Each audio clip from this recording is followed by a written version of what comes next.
আসসালামু আলাইকুম প্রিয় শিক্ষার্থীরা, আমরা গত ক্লাসে স্পেশাল ইউজ অফ ফ্রেজের বেশ কিছু রুলস পড়েছিলাম।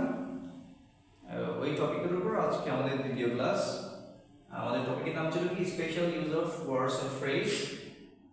আমরা বলেছিলাম যে এই ক্ষেত্রে আনসার করার সময় আমরা গ্যাপের আগে এবং পরে কি আছে না আছে সেটা দেখেই আমরা আনসার করে ফেলতে পারবো। আজকে আমরা ওইরকমই কিছু রুলস শিখবো। আমরা বলেছিলাম যে গ্যাপের পরের এবং আগের বিষয়গুলো দেখে দেখে আমরা আনসার করতে পারবো। আজকেও ঠিক সেইভাবেই আমরা শিখবো যে গ্যাপের পরে যদি ভার্ব আইএনজি থাকে। গত ক্লাসে পড়েছিলাম এরকম কিছু রুলস, গ্যাপের পরে ভার্ব আইএনজি কিন্তু কোয়েশ্চেন মার্ক।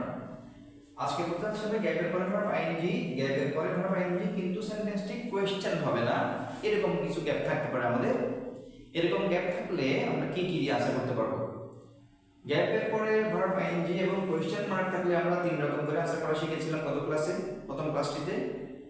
আজকে আমরা শিখব গ্যাপের পরে ভার্ব আইএনজি কিন্তু সেন্টেন্সটি কোয়েশ্চেন না, ফুল স্টপ দিয়ে শেষ, এটা অ্যাসার্টিভ সেন্টেন্স স্টেটমেন্ট।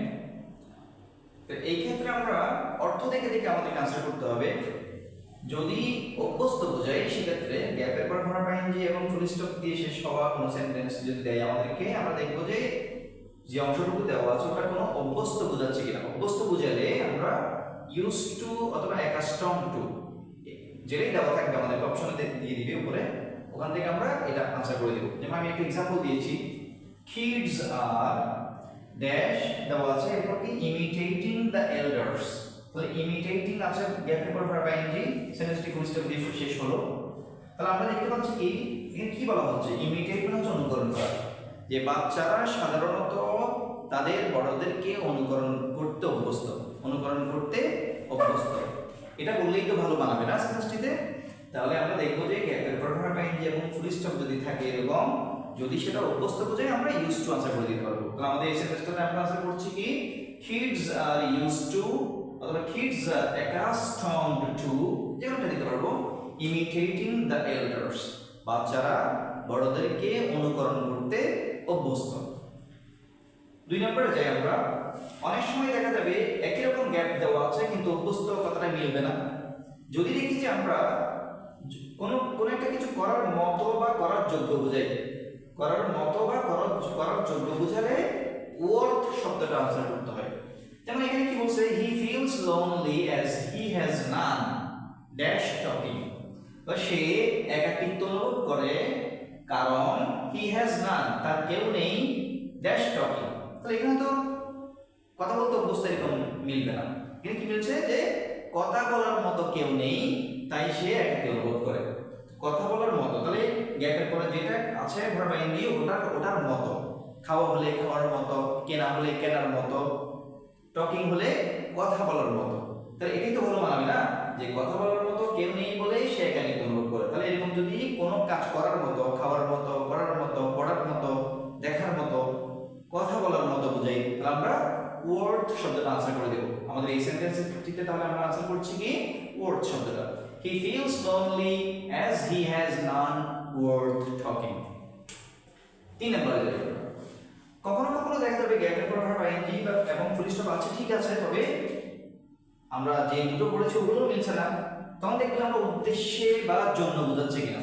উদ্দেশ্যে যা জন্য তা, কেমন উদ্দেশ্যে বা জন্য বোঝালে সেক্ষেত্রে আমরা with a view two answer করে দেবো। অনেক সময় আরেকটা অপশন আমি দিয়ে দিই, এটাও শিখে রাখবো আমরা, উইথ অ্যান আই টু, এইটাও দিয়ে দিতে পারে, ব্যতিক্রমগুলো অনেক সময় দিয়ে দেয়। উইথ আ ভিউ টু অথবা উইথ অ্যান আই টু, দুটোর অর্থই হচ্ছে জন্য বা উদ্দেশ্যে। তাহলে উদ্দেশ্যে বোঝালে আমরা উইথ আ ভিউ টু অথবা with an eye to answer করে দিতে পারবো। এখানে কি বলা আছে, উই শুড মেইনটেইন হাইজিন। আমি স্পেস সংকলন হচ্ছে না বলে একটু কম লিখেছি, এটা লেখা উচিত ছিল রুলস অফ হাইজিন। হাইজিন মানে স্বাস্থ্যবিধি বোঝায়, তার সমস্যা নেই তেমন একটা।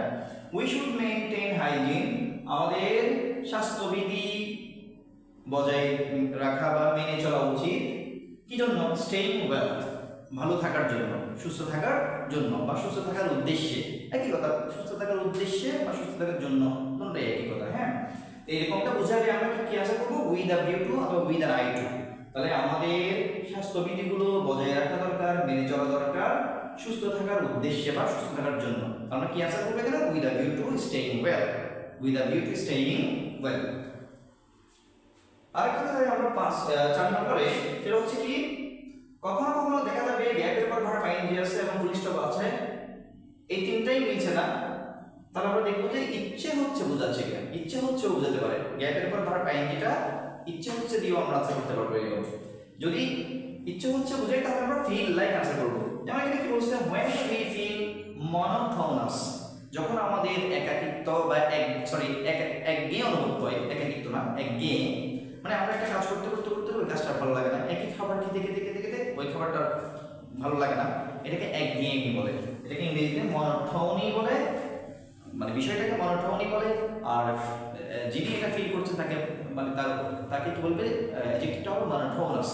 when we feel monotonous, যখন আমরা একঘেয়ে অনুভব করি, we dash outing somewhere, কোথাও যেতে ইচ্ছে করে আমাদের, কোথাও বেরিয়ে যেতে ইচ্ছে করে, তাহলে কি হবে, এখানে ইচ্ছেটাই ভালো মানাবে, কোথাও বেরিয়ে যেতে অভ্যস্ত মানাবে না এখানে, কোথাও বেরিয়ে যাওয়ার যোগ্য মানাবে না এখানে। হ্যাঁ, তাহলে আমরা এখানে কি আনসার করে দেব যে we feel like outing somewhere, আমাদের কোথাও বেরিয়ে যেতে তখন ইচ্ছে করে। তাহলে আমরা 4 নম্বর আনসার করছি কি ফিল লাইক।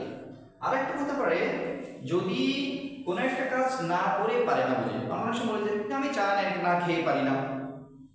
যারা ব্যাংকে চাকরি করে তারা টাই না পরে পারে না, তো ইউনিফর্ম না পরে পারে না, বাধ্য আর কি, কাজটা করতে বাধ্য। গ্যাপের পর ভার্ব আইএনজি আছে, বাধ্যকতা যদি বোঝাই সেক্ষেত্রে আমরা ক্যানট হেল্প আনসার করব। তাহলে এখানে কি বলা আছে দেখি, অ্যাডিক্টেড পিপল অর্থাৎ মাদকাসক্ত ব্যক্তিরা, টেকিং ড্রাগস, তাহলে কি বোঝাচ্ছে এখানে, যে মাদকাসক্ত মানুষেরা ড্রাগস না নিয়ে পারে না। টেকিং মানে নেওয়া, টেকিং ড্রাগস মানে কি ড্রাগ নেওয়া, তো ড্রাগ নিতে অভ্যস্ত, এটাও মোটামুটি মিলে, যতটা না অভ্যস্ত আসলে তারা অভ্যস্ত শুধুমাত্র অভ্যাসের চেয়েও বেশি, মানে অভ্যস্ত কাজটা আমরা সহজেই অ্যাভয়েড করে যেতে পারি, কিন্তু ওরা হচ্ছে এই কাজটা না করে পারে না, ওরা বাধ্য। হ্যাঁ, তাহলে আমরা কি বলবো তখন, না করে পারে না বলতে ক্যানট হেল্প আনসার করব। তাহলে গ্যাপের পরে ভার্ব আইএনজি এবং সেন্টেন্সটি যদি ফুল স্টপ দিয়ে শুরু হয়, আমরা এই 5 রকম করে আনসার করতে পারবো। তাহলে আমরা স্পেশাল ইউজ অফ ফ্রেজের দ্বিতীয় ক্লাসটি আজকে এইটুকুতেই শেষ করলাম। ইনশাআল্লাহ নেক্সট ক্লাসে আমরা বাকি অংশটুকু করব। আসসালামু আলাইকুম।